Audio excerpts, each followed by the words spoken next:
Hi guys, welcome to our YouTube channel. ಇವತ್ತಿನ topic ಬಂದು food truck and catering business ಬಗ್ಗೆ ಮಾತಾಡ್ತಾ ಇದ್ದೀನಿ. ಈ ಫುಡ್ ಟ್ರಕ್ ಅಂದರೆ ಫುಡ್ ಬಗ್ಗೆ ಏನು ಹೊರಗಡೆ ಈಗ ಜಾಸ್ತಿ ಮನೇಲಿ ತಿನ್ನೋದಕ್ಕಿಂತ ಬೋರ್ ಆದರೆ ಸಂಡೇ ಲೀವ್ ಏನಾದರೂ ಹೊರಗಡೆ ತಿನ್ನಬೇಕು ಅಂತ ತುಂಬ ಜನ ಬಂದು ಈಚೆಗಡೆ ತಿಂತಾ ಇರ್ತಾರೆ. ಅದೇ ಥರ ನಾವು ಅದನ್ನು ಯೂಸ್ ಮಾಡಿಕೊಂಡು ಫುಡ್ ಟ್ರಕ್ ಹೆಂಗೆ ಮಾಡೋದು ಅಂತ.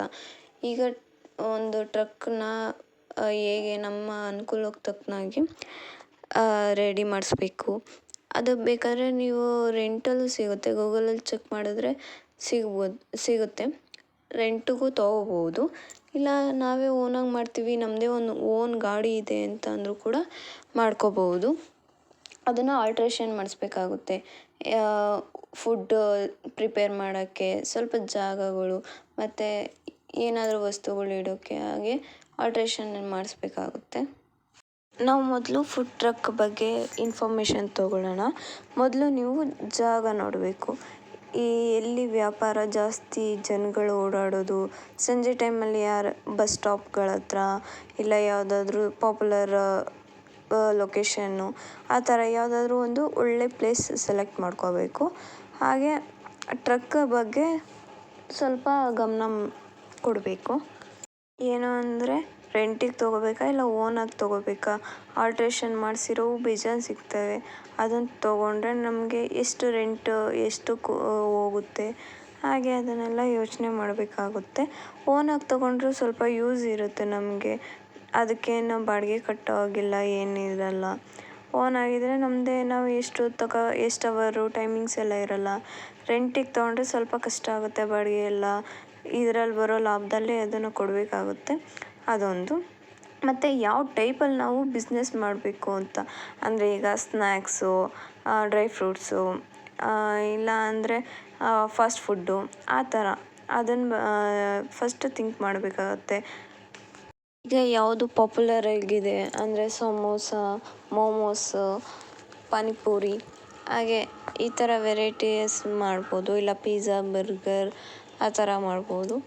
ಇಲ್ಲ ಅಂತ ಅಂದರೆ ಈಗ ಜ್ಯೂಸ್ಗಳು, ವೆರೈಟಿ ಆಫ್ ಫ್ರೂಟ್ಸ್ ಜ್ಯೂಸು ಹೀಗೆ ಅನೇಕ ಇರುತ್ತೆ. ಮತ್ತು ಸಲಾಡ್ಗಳು, ಹಣ್ಣಿಂದಾಗಿರ್ಬೋದು, ತರಕಾರಿದಾಗಿರ್ಬೋದು. ಯಾಕಂದರೆ ಈಗ ತುಂಬ ಎಲ್ತ್ ಮೇಲೆ ಕಾನ್ಸಂಟ್ರೇಟ್ ಮಾಡ್ತಿರೋದ್ರಿಂದ ಎಲ್ಲ ಆರ್ಗಾನಿಕ್ಕಾಗಿ ಹುಡುಕ್ತಿದ್ದಾರೆ. ಅದರಿಂದ ನೋಡಬೇಕು, ಜಂಕ್ ಫುಡ್ಡು ಆ ಥರ ವೆರೈಟಿಲಿ ಮಾಡಿದ್ರೆ ಇನ್ನೂ ಎಲ್ಪ್ ಆಗುತ್ತೆ. ಒಂದೇ ಥರ ಮಾಡ್ತಿದ್ರೆ ಅಷ್ಟು ಯೂಸ್ ಆಗುತ್ತೆ ಬಟ್ ಅಷ್ಟೊಂದು ಯೂಸ್ ಆಗಲ್ಲ. ಈಗ ಸ್ನ್ಯಾಕ್ಸಲ್ಲೂ ಕೂಡ ವೆರೈಟಿ ಇದೆ. ಆಯಿಲ್ ವಿತೌಟ್ ಆಯಿಲು ಮತ್ತು ಆಯಿಲು, ಡೀಪ್ ಫ್ರೈ, ಹೀಗೆ ಫ್ರೆಂಚ್ ಫ್ರೈಸು ಆ ಥರ ತುಂಬ ವೆರೈಟೀಸ್ ಇದೆ. ಚಿಪ್ಸ್ ಆಗಿರ್ಬೋದು, ಸ್ನ್ಯಾಕ್ಸ್ ಆಗಿರ್ಬೋದು, ಆ ಥರದಲ್ಲೂ ನೋಡ್ಬೋದು ನೀವು. ಹೀಗೆ ಟ್ರೆಂಡಿಯಾಗಿ ಮತ್ತು ವೆರೈಟಿಯಾಗಿ ನೀವು ಡಿಫ್ರೆಂಟಾಗಿ ಮಾಡೋದ್ರಿಂದ ತುಂಬ ಯೂಸ್ಫುಲ್ ಆಗುತ್ತೆ. ನೀವು ಅದನ್ನು ಮೆನ್ಯೂ ಮಾಡ್ಕೋಬೇಕಾಗತ್ತೆ. ಈಗ ಮಂಡೇ ಇದಿರುತ್ತೆ, ಸಂಡೇ ಹಾಗೆ ದಿನ ಒಂದೊಂದು ವೆರೈಟಿ ಮೆನ್ಯೂ ಕಾರ್ಡ್ ಇಟ್ಕೋಬೇಕಾಗುತ್ತೆ ನೀವು. ಅದರಲ್ಲಿ ವೆರೈಟೀಸು ಎಲ್ಲ ಒಂದೇ ದಿನ ಮಾಡೋಕ್ಕಾಗಲ್ಲ, ಅದರಿಂದ ವೆರೈಟಿ ಮಾಡ್ಕೋಬೋದು. ಆಲ್ಮೋಸ್ಟ್ ನಿಮ್ಗೆ ಗೊತ್ತಿರುತ್ತೆ, ಯಾಕಂದರೆ ನೀವು ಹೊರಗಡೆ ಹೋಗ್ತೀರಾ, ನೋಡ್ತೀರಾ ಹೇಗಿರುತ್ತೆ ಅಂದರೆ ಮೊದಲು ನೀಟಾಗಿ ಫಸ್ಟು ಕ್ಲೀನಾಗಿರಬೇಕು. ಅದರಿಂದ ಹಾಗೆ ಮತ್ತು ಅಟ್ರಾಕ್ಟಿವ್ ಆಗಿರಬೇಕು. ನಿಮ್ಮ ಇರೋ ಪ್ಲೇಸ್ ಆಗಿರ್ಬೋದು, ಬೋರ್ಡ್ಗಳಾಗಿರ್ಬೋದು, ವೆರೈಟೀಸ್ ಆಫ್ ಫುಡ್ ಇರ್ಬೋದು, ಹೀಗೆ ವೆರೈಟಿ ಏನಾದರೂ ಯೂನಿಕ್ಕಾಗಿ ನೀವು ಟ್ರೈ ಮಾಡೋದಾದರೆ ಪಕ್ಕಾ ಇದು ಸಕ್ಸಸ್ ಆಗೇ ಆಗುತ್ತೆ. ನೆಕ್ಸ್ಟ್ ಈಗ ಕೇಟರಿಂಗ್ ಬಿಸ್ನೆಸ್ ಬಗ್ಗೆ ಹೇಳ್ತೀನಿ.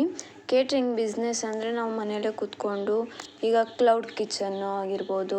ಕೇಟರಿಂಗ್ ಬಿಸ್ನೆಸ್ ಅಂದರೆ ಸ್ವಲ್ಪ ಮಟ್ಟಿಗೆ ದೊಡ್ಡದಾಗಿ ಇರುತ್ತೆ. ಆದರೆ ಕ್ಲೌಡ್ ಕಿಚನ್ ಆದರೆ ಪುಟ್ಟದಾಗಿರುತ್ತೆ. ನಾವು ಚಿಕ್ಕದಾಗೆ ಮಾಡ್ಕೋತೀವಿ ಅನ್ನೋದಾದರೆ ಕ್ಲೌಡ್ ಕಿಚನ್ ಒಳ್ಳೆಯ ಐಡಿಯಾನೇ. ಹಾಗೆ ಕೇಟರಿಂಗ್ ಆದರೆ ಸ್ವಲ್ಪ ದೊಡ್ಡ ಮಟ್ಟಿಗೆ ಇರುತ್ತೆ. ಒಂದು 2-3 ಜನನ ಕೆಲ್ಸಕ್ಕೆ ಇಟ್ಕೋಬೇಕಾಗುತ್ತೆ. ಪಾತ್ರೆಗಳಾಗಲಿ ಏನೇ ಆಗಲಿ ಸ್ವಲ್ಪ ದೊಡ್ಡ ಮಟ್ಟಿಗೆ ಮಾಡಬೇಕಾಗುತ್ತೆ. ಹಾಗೆ ಇಲ್ಲೂ ನಾವು ಗ್ರಾಹಕರನ್ನ ಸೆಳೀಬೇಕಾಗುತ್ತೆ. ಹೇಗೆ ಅಂದರೆ ಟೇಸ್ಟ್ ಮುಖಾಂತರ. ನಾವು ಎಷ್ಟು ರೀತಿಯಾಗಿ ಟೇಸ್ಟ್ ಕೊಡ್ತೀವೋ ಅದ್ರ ಮುಖಾಂತರ ಎಲ್ಲಾರ್ಗೂನು ಅದು ಸ್ಪ್ರೆಡ್ ಆಗ್ತಾ ಹೋಗುತ್ತೆ. ಹಾಗೆ ನಾವು ಕಡಿಮೆ ಕ್ವಾಂಟಿಟಿಲಿ ಕ್ವಾಲಿಟಿಯಾಗಿ ಮಾಡಿಕೊಟ್ರೆ ಎಲ್ಲರಿಗೂ ಅದು ಬೇಗ ರೀಚ್ ಆಗುತ್ತೆ. ಹಾಗೆ ಮಾಡ್ಕೋಬೋದು. ಮತ್ತು ಮದುವೆ ಸಮಾರಂಭಗಳಿಗೂ ಕೆಲವೊಂದು ಸತಿ ನಾವು ಹೋಗೋ ಥರ ರೀಚ್ ಮಾಡ್ಬೋದು. ನಮ್ಮ ಬೆಸ್ಟ್ ನಾವು ಕೊಟ್ಟರೆ ಮಾತ್ರ ಅದು. ಈಗ ಚಿಕ್ಕ ಪುಟ್ಟ ಮದುವೆ ಫಂಕ್ಷನ್ ಬಿಟ್ಟು ಈಗ ನಾಮಕರಣದ್ದಾಗಲಿ ಅಥವಾ ಏನಾದರೂ ಎಂಗೇಜ್ಮೆಂಟು ಆ ಥರ ಕೂಡ ನಾವು ಮಾಡ್ಕೋಬೋದು. ಆ ರೀತಿ ಕೂಡ ಆರ್ಡ್ರ್ ಬರುತ್ತೆ ನಾವು ಕೇಟರಿಂಗ್ ಮಾಡೋದ್ರಿಂದ. ತುಂಬ ಒಳ್ಳೆಯ ಐಡಿಯಾ ಕೂಡ ಹೌದು. ಏನಾದರೂ ಮಾಡಬೇಕು ಅನಿಸಿದ್ರೆ ಖಂಡಿತವಾಗ್ಲೂ ಟ್ರೈ ಮಾಡಿ. ಅದೇನು ಲಾಸ್ ಆಗೋಲ್ಲ. ಆದರೆ ಮಿಕ್ಕಿದ್ರೆ ಬೇಕಾದ್ರೆ ಊಟ ಮಿಕ್ಕಿದ್ರೆ ಯಾರಿಗಾದ್ರೂ ಕೈಲಾಗದಿರೋರಿಗೆ ಸಹಾಯ ಮಾಡ್ಬೋದು. ಇದರಿಂದ ಅವ್ರಿಗೂ ಒಳ್ಳೆಯದಾಗುತ್ತೆ, ನಿಮಗೂ ಒಳ್ಳೆಯದಾಗುತ್ತೆ. Thank you.